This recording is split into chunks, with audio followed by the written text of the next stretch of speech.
देखो भाई, जीव जनन के अंतर्गत मानव में जो लैंगिक जनन चल रहा है, मानव में लैंगिक जनन के अंतर्गत हमने बताया था कि मानव में लैंगिक विरूपता पाई जाती है, नर अलग होते हैं, मादा अलग होती है। नर में नर जनन अंग पाया जाता है, ये सभी मिलकर के नर जनन तंत्र बनाते हैं, जिसके विषय में अगले वीडियो में आपको बताया गया था, पिछली वीडियो में, कि एक जोड़ी वृषण होता है और वृषण कोष में बंद रहते हैं। वृषण से रेक्टम जालक निकलते हैं जो कई महीन नलिकाओं के रूप में, वाहिकाओं के रूप में बाहर निकलते हैं, जिन्हें वासा इफ्रेंडिया या क्या कहा जाता है, वृषण में उपस्थित जो ये रेक्टम जालक होते हैं, ये रेक्टम जालक एक महीन जो है नलिकाओं के रूप में बाहर निकलते हैं। इन नलिकाओं को कहा जाता है वास इफ्रेंडिया या इसी को शुक्रवाहिकाएं कहते हैं। ये शुक्रवाहिकाएं आपस में मिलकर के एक लगभग 6 मीटर लंबी क्या बनाती हैं, एपिडिडाइमिस आदि वृषण की रचना करती हैं। और यही एपिडिडाइमिस आगे चल करके लगभग 45 सेंटीमीटर एक लंबी शुक्रवाहिनी के रूप में बाहर निकलती है, जिसे हम क्या कहते हैं, वास डिफरेंस। एपिडिडाइमिस, ये चीजें हुई थी। तो एक जोड़ी वृषण पाया जाता है, एक जोड़ी एपिडिडाइमिस होता है, एक जोड़ी शुक्रवाहिनी होती है, एक जोड़ी शुक्राशय होता है और एक जोड़ी स्खलन वाहिनी होती है तथा एक मूत्र नलिका होती है, मूत्र जनन मार्ग, जो आपको बताया गया था। ये चीजें हो गई थी। नर जनन तंत्र आपका हो गया था। इसमें हमने बताया था कि शुक्राणु का फॉर्मेशन कैसे होता है। आज इसको एक चीज छूट गया था, शुक्राणु कैसे बनते हैं। शुक्राणु तो यहाँ जो टेस्टिस के अंदर की कोशिकाएं हैं, ये अर्धसूत्री विभाजन करती हैं और अर्धसूत्री विभाजन करके एक कोशिका 4 आगुणित कोशिकाओं में डिवाइड हो जाती है। और इन 4 आगुणित कोशिकाओं को क्या कहते हैं, शुक्राणु कह सकते हैं। इनकी संरचना इस प्रकार से होती है। मानव का शुक्राणु, मानव का जो शुक्राणु होता है उसकी संरचना एक लंबी पूंछ जैसी इस प्रकार की संरचना होती है मानव के शुक्राणु की।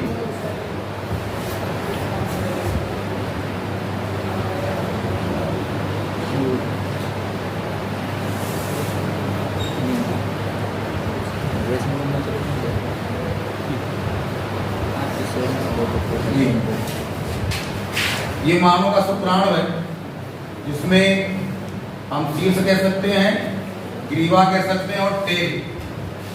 शीर्ष, ग्रीवा और टेल, ये भाग शीर्ष है। ये गाल्जी बॉडी का बना होता है, इसमें न्यूक्लियस होता है और ये चारों तरफ से जो घिरा होता है गाल्जी बॉडी का, इस भाग को कहते हैं एक्रोसोम। क्या कहते हैं, एक्रोसोम। और ये नेक है, गर्दन। ये भाग जो पीछे की तरफ धड़ बनता है, यहाँ पर माइटोकांड्रिया पाए जाते हैं। क्या पाई जाती हैं, माइटोकांड्रिया पाई जाती है, जो क्या करती है, माइटोकांड्रिया ऊर्जा संचित रखती है। ये ऊर्जा देती है शुक्राणु को। और ये भाग कहलाता है टेल। क्या कहलाता है ये भाग, टेल अर्थात पूंछ। ठीक है, इसको बना लीजिए। मानव शुक्राणु की संरचना, मानव शुक्राणु की संरचना, ये न्यूक्लियस है।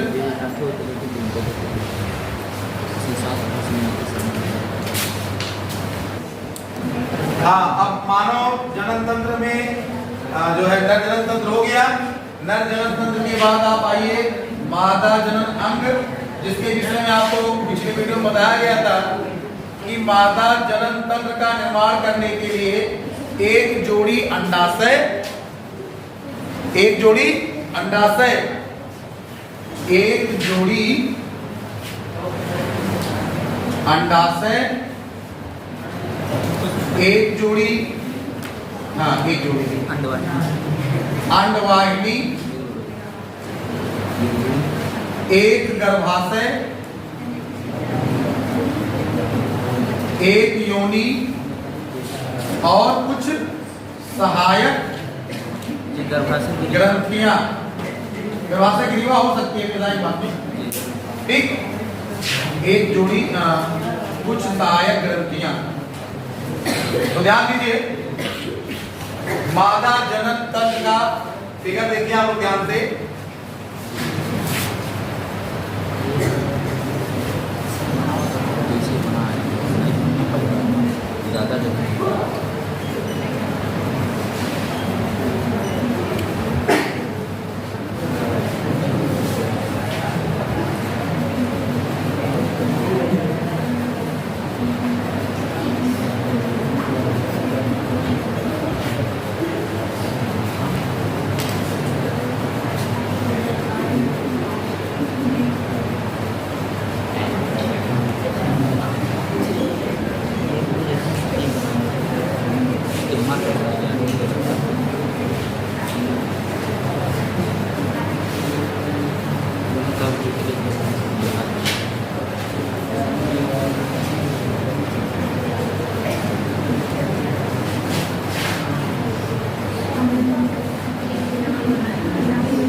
अंग। ध्यान दीजिए, इस भाग को कहते हैं फंडस। ये फंडिक भाग है।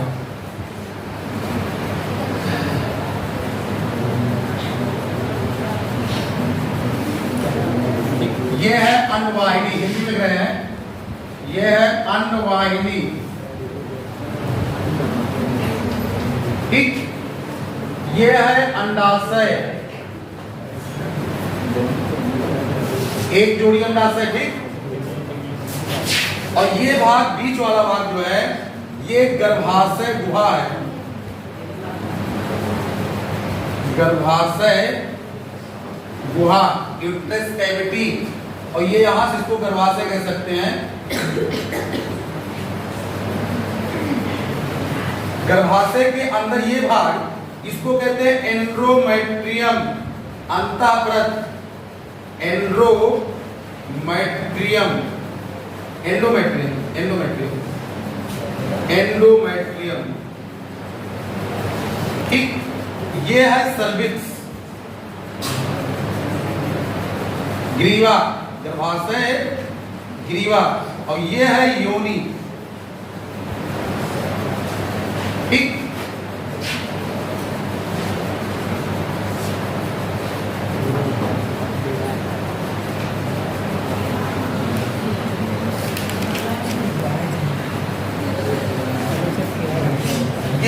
ये अन्नवाहिनी, इसको कहते हैं पिंबरी। इस भाग को, जो अंगुली संरचना बना रही है अन्नवाहिनी का, इस भाग को कहते हैं पिंबरी। इस भाग को, पीछे जो चौड़ा भाग है, इसको कहते हैं एम्पुला। और ये भाग जो है, इसको कहते हैं इस्थमस। ठीक, समझ गए?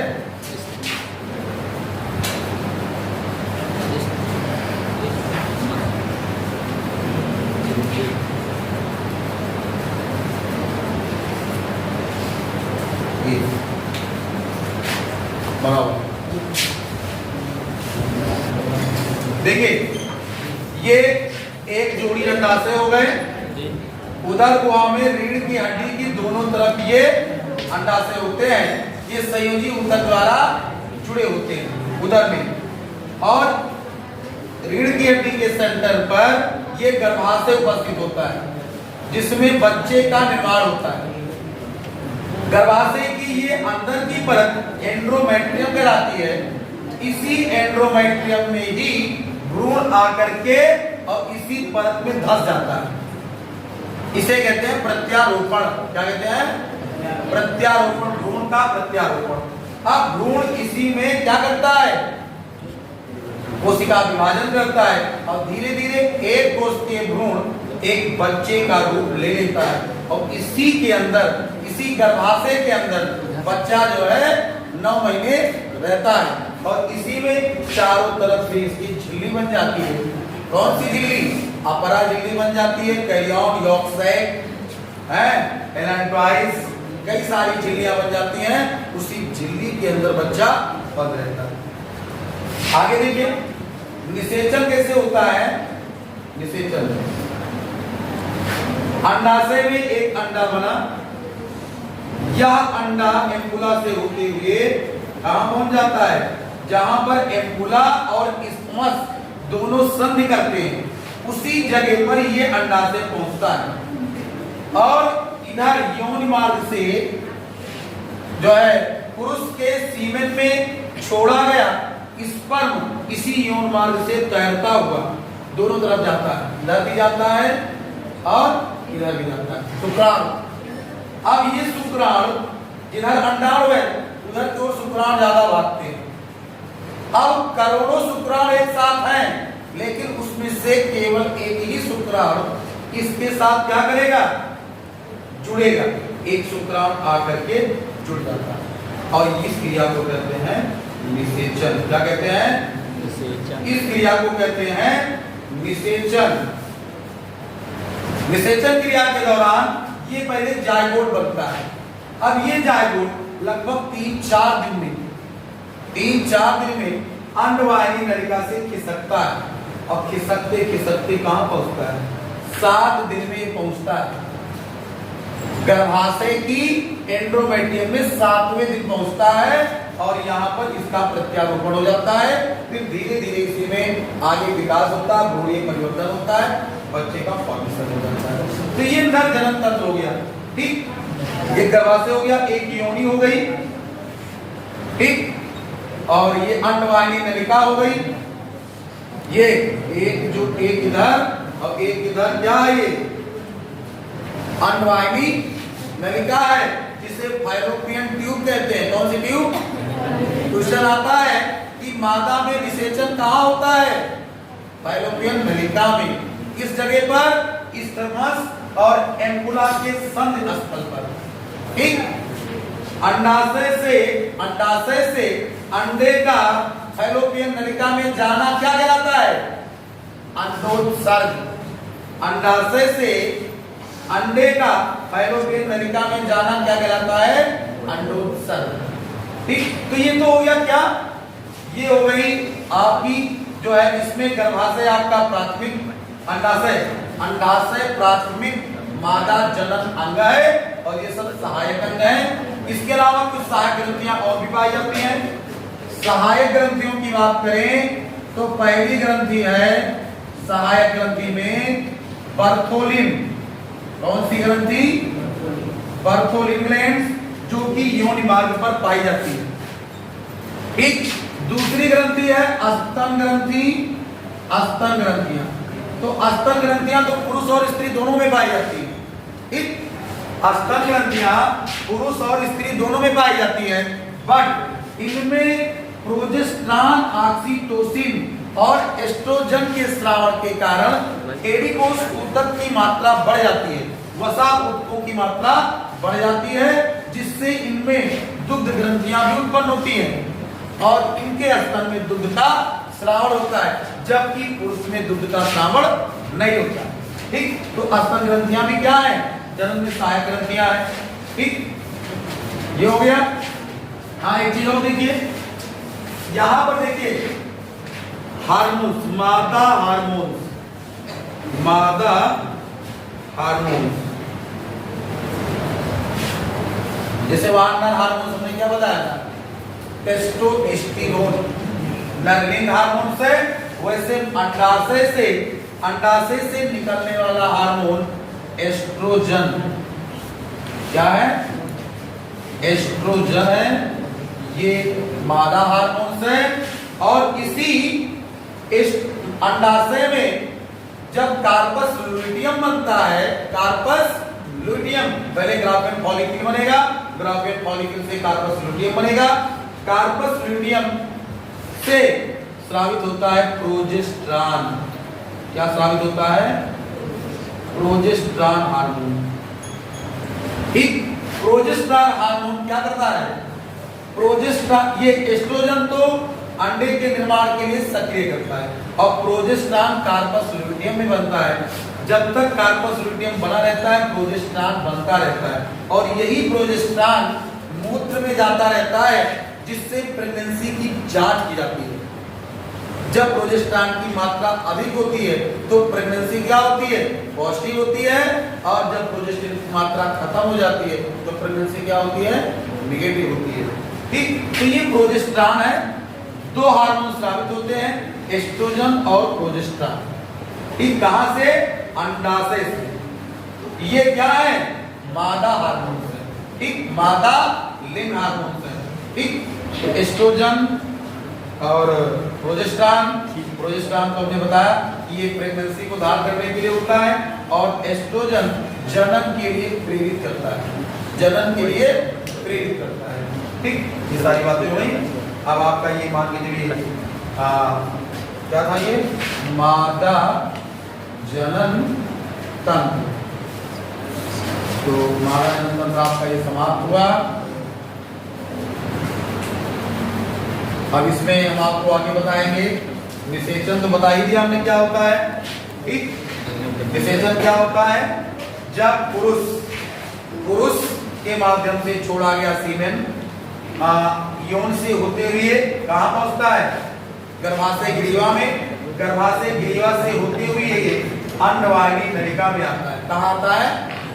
अंडवाहिनी नलिका में आता है। अंडवाहिनी नलिका में पहुंचने के पश्चात यहाँ से अंडाशय से निकला हुआ अंड भी अंडवाहिनी नलिका में उपस्थित होता है। तो ये अंडवाहिनी नलिका में पहुंचा हुआ शुक्राणु इसमें उपस्थित पहले से अंडाणु को क्या कर देता है? अंडाणु से चिपक जाता है। इस क्रिया को कहते हैं संलयन। क्या कहते हैं? संलयन, या इसी क्रिया को निषेचन भी कहते हैं। नर और मादा युग्मकों के जुड़ने की प्रक्रिया संलयन की प्रक्रिया निषेचन कहलाती है। निषेचन के बाद जायगोट बनता है, जायगोट से भ्रूण बनता है और भ्रूण आकर के प्रत्यारोपित होता है कहाँ? गर्भाशय की एंडोमेट्रियम में। और यही धीरे धीरे यही प्रत्यारोपित होकर के ये धीरे धीरे बढ़ता जाता है और बढ़ करके क्या बनाता है? बच्चे का निर्माण कर देता है। और बच्चा जब पूर्ण रूप से मैच्योर हो जाता है 9 महीने बाद, तो इसी के रास्ते गर्भाशय ग्रीवा के रास्ते इसे यहाँ से क्या कर दिया जाता है? ढकेल दिया जाता है और बच्चा जो है कहाँ जाता है? इस संसार में है, इस दुनिया में आ जाता है। ठीक, इस क्रिया को कहते हैं प्रसव। क्या कहते हैं? बच्चे का जन्म क्या कहलाता है? प्रसव, डिलीवरी है। ठीक, डिलीवरी के समय हमारी मस्तिष्क में उपस्थित जो है पीयूष ग्रंथि होती है। पीयूष ग्रंथि ऑक्सीटोसिन नामक हार्मोन का स्रावन करती है। ऑक्सीटोसिन हार्मोन के स्रावन के कारण यहाँ की जो ग्रीवा की जो कोशिकाएं हैं या जो परत होती है वहां में संकुचन ज्यादा बढ़ जाता है, जिससे यहाँ फैलाव उत्पन्न होता है और बच्चा आसानी से पैदा हो जाता है। इस क्रिया को कहते हैं क्या? प्रसव कहते हैं। क्या कहते हैं? प्रसव। इसलिए ऑक्सीटोसिन एक हार्मोन और बताया हमने आपको, कौन सा? Oxytocin hormone. इसे बर्थ हार्मोन कहते हैं। कौन सा हार्मोन? बर्थ हार्मोन का है, क्योंकि ये जन्म के लिए आवश्यक होता है। ऑक्सीटोसिन को क्या कहते हैं? बर्थ हार्मोन, क्योंकि ये जन्म के लिए, बच्चे के जन्म के लिए आवश्यक होता है। ठीक, तो ये पूरी प्रक्रिया आपकी समाप्त हुई। निषेचन हुआ, बच्चे का जन्म हुआ, प्रसव हुआ। अब जो है आगे आपको अगले वीडियो में नया चैप्टर पढ़ाया जाएगा। धन्यवाद।